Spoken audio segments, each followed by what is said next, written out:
You ever notice how sometimes, no matter what you do, she just lives in your mind? Morning or night, work or silence, she's there. Not loudly, just quietly, like an echo that refuses to fade. You tell yourself it's love. You tell yourself it's fate. But what if it's neither? What if it's something deeper, something within you, trying to tell you a truth you've been avoiding? Let's talk about it. 1. The silent signal you keep missing. That feeling where she's everywhere in your thoughts, in your habits, in your peace. It can feel like destiny. You see her in reflections, hear her voice in memories, feel her presence in moments she's never even been part of. You start believing it means something, that the universe is whispering her name into your path. But it's not the universe. It's your own mind, replaying a story that gave you something you've been missing. Because when you can't stop thinking about her, it's rarely about her. It's about what she represented. Maybe she made you feel seen for the first time in a long time. Maybe she gave you excitement, validation, peace, a spark you'd forgotten you could feel. And now your mind isn't chasing her. It's chasing that feeling. So you scroll her photos, reread old texts, check her stories. Not because you want her, but because for a brief moment, she reminded you of you. And when that disappears, the silence feels unbearable.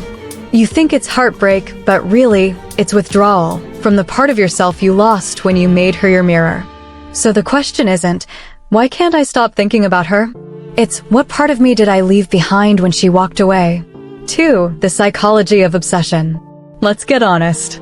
Your brain right now is addicted. Every text, every smile, every good morning. Those moments release dopamine, the same chemical that fires when you crave sugar, nicotine, or alcohol. It's the rush of being wanted. But then it stops. The messages slow down. The calls fade. And suddenly, your brain panics. That crash, that ache. It isn't heartbreak.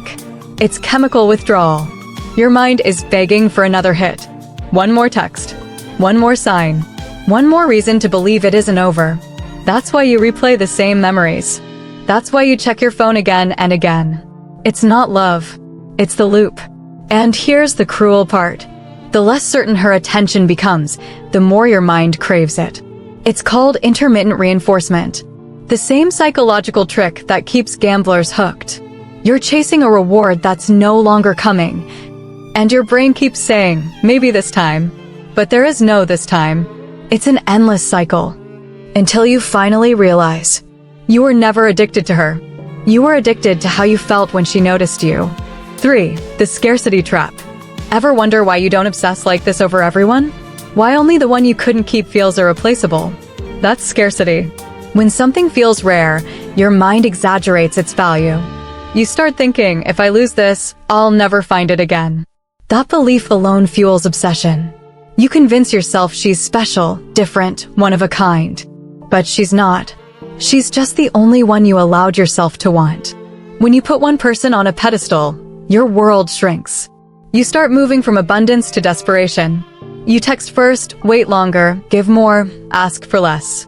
And little by little, you lose yourself. Scarcity isn't about numbers, it's about mindset. You could have a room full of people who care about you, and still feel like there's only one who matters. But when you start living from abundance, not by chasing more, but by needing less, something changes. You stop grasping. You start choosing. You stop clinging. You start breathing. And that's when you remember. Nothing that's meant for you needs to be begged for. 4. When you lose yourself trying to win her. There's a quiet shift that happens in every heart. It starts when you begin editing yourself to keep someone's interest. You soften your truth. You change your tone. You shrink your needs just to seem easier to love. At first, it feels harmless. Then one day, you realize you've built your entire identity around someone else's comfort. And in that moment, something sacred disappears. You stop being you. You become a version of who you think they want. That's when attraction dies. Because what draws someone in isn't perfection. It's presence. It's authenticity. It's the energy of someone who knows who they are. With or without validation. No one truly falls in love with your compliance. They fall in love with your confidence. And when you lose that, you lose the magnetic pull that made you powerful in the first place. So don't chase approval. Chase alignment. The version of you that existed before the longing. That's the one worth finding again. 5. The freedom you didn't know you had. When you finally stop chasing her memory, something beautiful happens. At first, it feels empty. You'll mistake peace for boredom. But stay there, because that silence isn't emptiness, it's healing. You're just not used to calm. In that stillness, your own voice starts to return. You start sleeping better. You start laughing without reason. You start working, creating, living without the need for her attention to justify your worth. That's freedom. Not the kind where you forget her name, but the kind where you remember yours.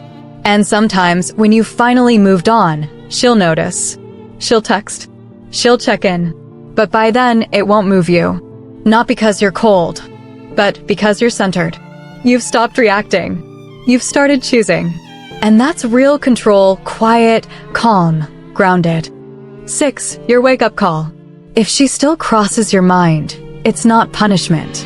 It's a message. Every thought of her is your soul pointing to where you left yourself behind. You don't miss her.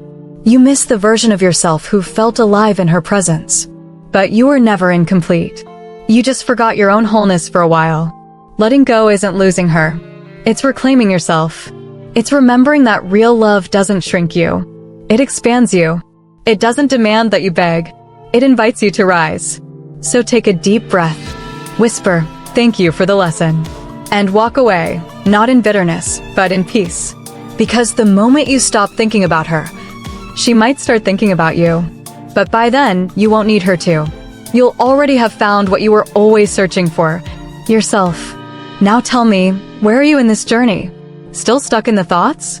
Breaking and learning to let go? Or finally free, having reclaimed your peace? Because remember this, letting go was never about losing her.